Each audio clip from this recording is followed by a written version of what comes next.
आरुषि हत्याकांड में बहस पूरी हो गई है और 25 नवंबर को इस पर फैसला आ सकता है। आज गाजियाबाद के सीबीआई कोर्ट में देश के सबसे बड़े मर्डर मिस्ट्री की बहस पूरी हो गई। 5 साल पुराना यह मामला है और देश के लिए सबसे बड़ी मर्डर मिस्ट्री है, जिस पर सबकी नजरें हैं कि आखिर इस पर फैसला क्या आता है। आरुषि का कत्ल, आपको बता दें कि आरुषि की हत्या हुई थी 15 मई 2008 को उसके घर पर नोएडा के सेक्टर 25 के जलवायु विहार कॉलोनी में आरुषि का शव पाया गया था। उसके बाद से ये मर्डर मिस्ट्री बड़ी, काफी पेच थे, काफी सारी गुत्थी थी। सीबीआई ने जो क्लोजर रिपोर्ट दिया था उसमें कहा था कि जो परिस्थिति जन्य साक्ष्य है उसके आधार पर यही कहा जा सकता है कि आरुषि का कत्ल उसके मां बाप यानी कि राजेश तलवार और नुपुर तलवार ने ही किया है। और इसी क्लोजर रिपोर्ट को आरुषि की मां नुपुर तलवार और राजेश तलवार के पिता ने चैलेंज किया था। इस पर लंबी कोर्ट में बहस चली और वो बहस अब पूरी हो गई है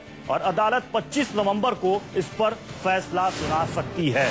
देश को भी इंतजार है इस सबसे बड़ी मर्डर मिस्ट्री के फैसले का।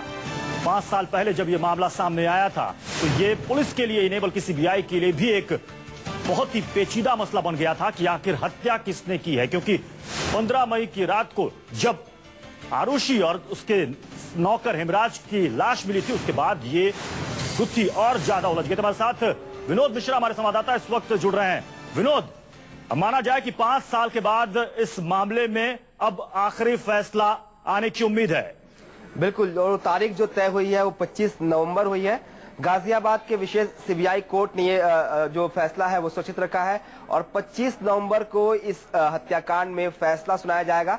जो दोनों पक्षों की सुनवाई थी, जो डिफेंस की और सीबीआई की, वो पूरी हो गई। करीब 3 महीने तक ये सुनवाई चली है। विशेष कोर्ट जो सीबीआई की है गाजियाबाद में वहां पे, और अब तय हुआ है कि 25 नवंबर को इस पर फैसला आएगा। जिस तरह से शुरुआत से अगर देखें इस केस में, जिस तरह से लगातार इस केस में एक से एक नए रहस्य सामने आते रहे और कहीं ना कहीं इस वजह से ये जो मर्डर है वो देश की सबसे बड़ी मर्डर मिस्ट्री बन गई। करीब 5 साल का लंबा वक्त है इस मामले में और सबसे बड़ी बात है कि इस केस में जो आरोपी है वो दोनों माँ बाप है। जो आरुषि है उनके माता और पिता पे आरोप लगा है और इसको साबित करने में सीबीआई को करीब 4 साल का वक्त लगा है। आपको बताया कि शुरुआती दौर में मामले की जांच जो लोकल पुलिस है, नोएडा पुलिस शुरू की थी और उसमें उन्होंने पुलिस केस को सॉल्व करते हुए जो उनके पिता थे राजेश तलवार जो थे उन्हें गिरफ्तार किया गया था, लेकिन बाद में कई सारे सवाल उठाए गए। उसके बाद से मामले की जांच को सीबीआई को सौंप दिया गया।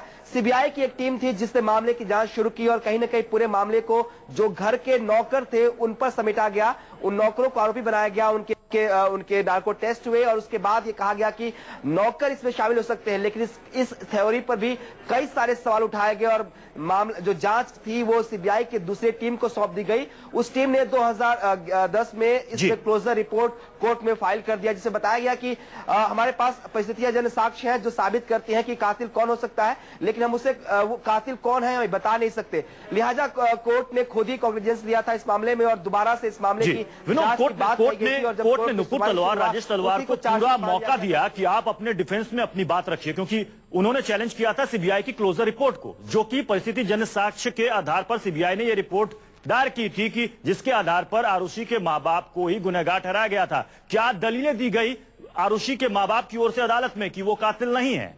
देखिए, जो चार्जशीट, जो क्लोजर रिपोर्ट सीबीआई ने फाइल की थी, कोर्ट का मानना था कि ये क्लोजर रिपोर्ट ही चार्जशीट की तरह पेश की जाएगी और चार्जशीट माना गया उसे, और उसके बाद से इस मामले की सुनवाई कोर्ट में शुरू हुई। डिफेंस ने तमाम तर्क दी, बताया कि चूंकि एक बंद कमरे के अंदर कत्ल हुआ, उस कमरे के अंदर उसके माँ बाप थे और आरुषि थी, हेमराज था, चौथा कोई अंदर गया नहीं, तो जाहिर है साबित इन्हें करना है कि आखिर कत्ल कैसे हुआ और कातिल कौन हो सकता है। इसके लिए उनका जो डिफेंस की तरफ से तमाम तर्क दिए गए।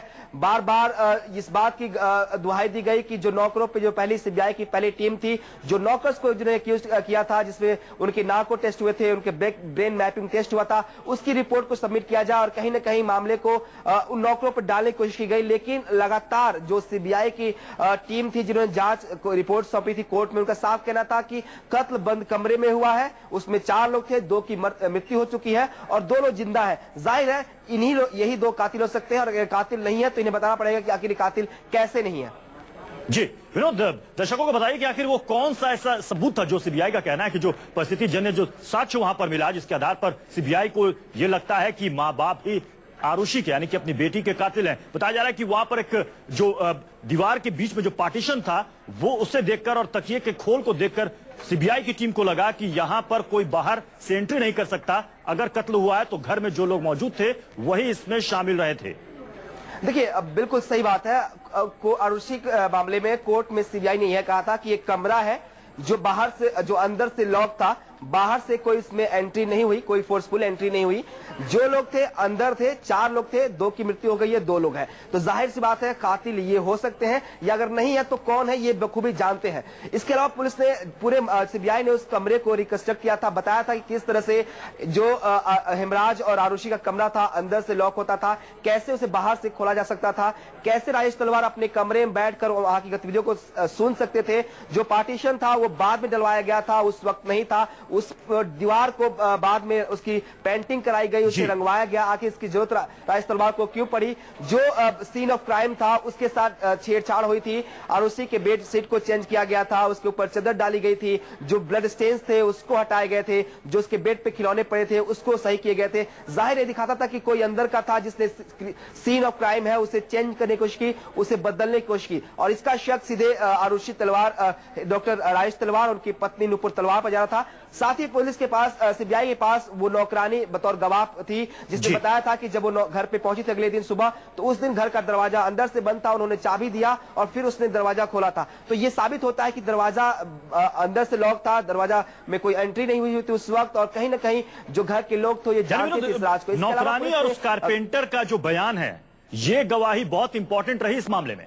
बिल्कुल, पेंटर का जो गवाही थी वो इंपॉर्टेंट थी, साथ ही जो नौकरानी थी उसके बयान को भी काफी महत्व दिया गया कोर्ट में, क्योंकि उससे साबित हो रहा था कि जब वो नौकरानी पहली बार पहुंची थी वहां पे, तो दरवाजा किस तरह से बंद था और सीन ऑफ क्राइम क्या था, कौन कहां पे था और क्या क्या बातें की। तो ये बहुत इंपॉर्टेंट था। साथ ही पुलिस, सीबीआई ने उस वेपन को, मर्डर ऑफ वेपन जिसे कहते हैं, उसे भी कोर्ट में पेश किया था, जो गोल्फ स्टिक था, जो बताया गया था कि मिसिंग हो गई थी। सीबीआई ने बताया था कि वो गोल्फ स्टिक जो है वो राजेश तलवार की थी, और उसे बकायदा इस वारदात को अंजाम देने के बाद साफ करके रखा गया था।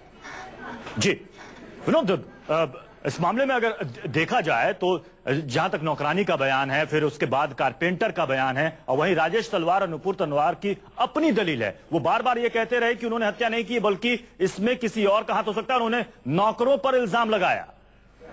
बिल्कुल, जो सीबीआई की पहली टीम थी जिसमें अरुण कुमार जिसके डायरेक्टर थे, वो माफ करिए, जो जांच एजेंसी के अधिकारी थे अरुण कुमार, उस वक्त वो उस टीम की जांच लीड कर रहे थे, और उन्होंने जो रिपोर्ट सबमिट किया था उसमें कहीं ना कहीं नौकरों को सेंटर में रखा गया था। आरोप नौकरों के ऊपर था। जो 4 नौकर गिरफ्तार किए गए थे, जो आरुषि के पड़ोसियों का नौकर था, और जो आसपास के 3 नौकर थे उनको फ्रेम किया गया था, जिसमें विजय मेन एक्यूज बताया गया था, और बताया गया था कि किस जो कंपाउंडर था डॉक्टर राजेश तलवार का, और बताया गया था किस तरह से इन्होंने वारदात को अंजाम दिया था। लेकिन जब सीबीआई की दूसरी टीम को जब मामला सौंपा गया, जब उसने जांच की, तो कहीं ना कहीं उसको लगा कि जो पूरा मामला है एक बंद कमरे का है, और जो आरोपी है वो राजेश तलवार और नुपुर तलवार ही हो सकते हैं। लिहाजा उन्होंने कोर्ट में सबमिट किया था क्लोजर रिपोर्ट। आपको बताया कि सबसे बड़ी बात सीबीआई का मानना यह था कि जिस तरह से एक मर्डर के लिए जो मोटिव होता है वो साफ नहीं था। कोर्ट में उन्होंने ये बताया इस बार कि मोटिव क्या था, क्यों मारा गया। उन्होंने बताया कि ये ऑनर किलिंग है, एक बाप ने अपनी बेटी की हत्या की है, और उसकी मां ने उस हत्या में उसका बराबर का साथ दिया है। जो एविडेंसेस है उसे मिटाने की कोशिश की गई है, सीन ऑफ क्राइम को चेंज किया गया है। लिहाजा ये दोनों जो है मां बाप वही आरुषि के हत्यारे हैं। जी विनोद, सीबीआई के लिए कितनी मुश्किल, कितनी चुनौती भरा ये सीबीआई के लिए केस रहा, क्योंकि आपको याद होगा कि पहले यूपी पुलिस इस मामले की जांच कर रही थी, उसके बाद फिर सीबीआई ने इसकी जांच शुरू की। उसके बाद सीबीआई को शुरू से हालांकि शक था कि कहीं ना कहीं इस मामले में मां बाप इसमें शामिल हो सकते हैं। कैसे सीबीआई इस नतीजे तक पहुंची अपनी क्लोजर रिपोर्ट में? देखिए, मई की जिस बार जब बात कर रहे हैं, जब मई में घटना हुई थी, आखिर जब शुरुआती जांच हुई थी, जब नोएडा पुलिस ने शुरुआती जांच की थी इसकी, तो कहीं ना कहीं लग रहा था कि जांच एक ऐसी दिशा में जा रही है जिसके परिणाम बहुत जल्द आने वाले हैं। करीब 12 दिन बाद ही इस मामले में नोएडा पुलिस ने राजेश तलवार को गिरफ्तार कर लिया, और ये इस तरह से जब गिरफ्तारी डॉक्टर राजेश तलवार की हुई, तो कहीं ना कहीं बहुत बवाल मचा था कि आखिर अपनी बेटी के इल्जाम में डॉक्टर राजेश तलवार को गिरफ्तार किया गया, क्योंकि मामला बहुत हाई प्रोफाइल उस वक्त हो गया था। लगातार मीडिया कवरेज इस मामले को मिल रही थी, लगातार मीडिया इसे कवरेज कर रहा था और ये बड़ा सेंसेशनल मर्डर हो गया था। उस वक्त तक ये लग रहा था कि कैसे एक बाप अपनी बेटी की कत्ल कर सकता है। नोएडा पुलिस ने जो मोटिव बताया था उसको लेकर बड़े सवाल उठे थे और बहुत सारी किरकिरी हुई थी नोएडा पुलिस की। जो अधिकारी थे उनके ट्रांसफर किए गए, उसके बाद से मामले को सीबीआई को ट्रांसफर किया गया। जो जब शुरुआत में पुलिस सीबीआई ने इस मामले की तफ्तीश शुरू की तो जो जांच का जिम्मा था, जो जांच का सेंटर था, वो नौकरों के ऊपर गया। जो पहली थ्योरी थी पुलिस सीबीआई की, ये मान के चल रही थी कि कहीं ना कहीं इस वारदात में जो नौकर है वहां के डोमेस्टिक हेल्प से उनकी इन्वॉल्वमेंट है, लिहाजा नौकरों को डिटेन किया गया, उनसे पूछताछ हुई, उनके बाकायदे ब्रेन मैपिंग टेस्ट हुआ, उनका नार्को टेस्ट हुआ, तमाम सीरीज सौंपी गई कोर्ट में, लेकिन कहीं ना कहीं कोई नतीजा नहीं निकला। और इस बात को लेकर लगातार सवाल उठते रहे। जो जांच सीबीआई की पहली टीम करी थी, जिस तरह नौकरों को फ्रेम करने की कोशिश की जा रही थी, उस पर सवाल उठे। उसके बाद से इस मामले को सीबीआई की दूसरी टीम को सौंपा गया और फिर मामले की जांच शुरू हुई। करीब 2 साल का वक्त गुजर गया था। लगातार इस मामले को लेकर हर कोई जानना चाह रहा था कि आखिर इस मर्डर में कातिल कौन है, और इसीलिए देश की ये सबसे बड़ी मर्डर मिस्ट्री बन गई थी, क्योंकि एक बंद कमरे में एक लड़की, एक नाबालिग लड़की की हत्या होती है और कातिल पकड़ा नहीं जाता। जो नौकर जिसमें शक जाता है, वो नौकर की लाश जो है छत पर मिलती है। तो कहीं ना कहीं ये तमाम सवाल थे, एक बड़ी क्यूरियोसिटी बन गई थी लोगों में। जानने की कोशिश कर रहे थे हर कोई कि आखिर कौन हो सकता है कातिल, और इसीलिए लगातार इस मामले की जांच जो सीबीआई करी थी उसने कोई रिस्क नहीं लिया और मामले क्लोजर रिपोर्ट कोर्ट में फाइल कर दिया और ये कहा कि कोर्ट ये मामला इसलिए भी पेचीदा था क्योंकि कत्ल जिस चीज से की गई थी, जिस हथियार से कत्ल किया गया था, गला रेत कर हत्या की गई थी, वो चीज बरामद नहीं हुई थी, वो चीज नहीं मिली थी। सीबीआई का कहना है कि उस चीज को हटा दिया गया था, उसे छिपा दिया गया था या फिर उसको हमेशा के लिए खत्म कर दिया गया था। आखिर कैसे सीबीआई का शक जो है, शक की सुई आकर अटकी कि राजेश तलवार और नुपुर तलवार ने किसी तेज धारदार हथियार से दोनों का गला रेत कर उसकी हत्या की। देखिए, जो रिपोर्ट थी पोस्टमार्टम की, उसको डिटेल अध्ययन किया गया, स्टडी की गई। पुलिस सीबीआई का कहना था कि जो गला कटा है वो किसी सर्जिकल ब्लेड का इस्तेमाल किया गया है। जिस तरह के निशान है थ्रोट पे कट के, वो सर्जिकल ब्लेड के निशान है। ये सीबीआई मान रही थी इस बात को। इसके लिए बाकायदा उसकी जो बॉडी है, जो रिपोर्ट थी, उसकी फोरेंसिक जांच कराई गई। सीबीआई कहना था कि उस सर्जिकल ब्लेड को, चूंकि ब्लेड छोटा होता है, उसे डिस्ट्रॉय करना बहुत ईजी होता है। जी, तो फिर दर्शकों को एक बार फिर से बता देते हैं, 25 नवंबर को आरुषि मर्डर केस में फैसला आने वाला है। अदालत में बहस पूरी हो चुकी है। गाजियाबाद की अदालत में इस पर बहस हुई है। 5 साल के बाद इस पर फैसला आएगा और जिसका पूरे देश को इंतजार है। 5 साल पहले 15 मई को 2008 को आरुषि की हत्या कर दी गई थी उसी के घर में, और पुलिस और सीबीआई के लिए यह एक बहुत बड़ी चुनौती थी। सीबीआई ने हालांकि क्लोजर रिपोर्ट दाखिल की थी, जिसे कोर्ट ने चार्जशीट के रूप में माना, जिसमें सीबीआई ने कहा था कि हत्या वाली रात उस घर में आरुषि के अलावा उसके मां बाप थे, उसके अलावा और कोई नहीं था। इसलिए सीधे सीधे जो शक की सुई है और जो परिस्थिति जन्य साक्ष्य है, उसके आधार पर यही कहा जा सकता है कि आरुषि की हत्या उसके मां बाप यानी कि राजेश तलवार और नुपुर तलवार नहीं की। हालांकि लंबी लड़ाई इन्होंने लड़ी, राजेश तलवार और नुपुर तलवार ने अपने आप को बेगुनाह बताने के लिए तमाम दलीलें दी गई, लेकिन अब इस पर फैसले की घड़ी आ गई है। अब देखना कि इस पर फैसला क्या आता है। आपको बता दें कि 27 तारीख को इस पर फैसला आएगा, नवंबर में, जब यह पता चलेगा कि आखिर अदालत का फैसला क्या होता है। हमारे साथ विनोद, हमारे संवाददाता, लगातार जुड़े हुए हैं। विनोद, आपसे एक बार फिर से समझना चाहेंगे कि 15 मई 2008 को कत्ल होता है, उसके बाद मामला पुलिस के सामने आता है। पहले आरुषि की डेड बॉडी मिलती है, उसके फिर दूसरे दिन यह पता चलता है कि छत पर एक नौकर का भी शव पड़ा हुआ है। फिर आगे तहकीकात किस तरीके से आगे बढ़ती है?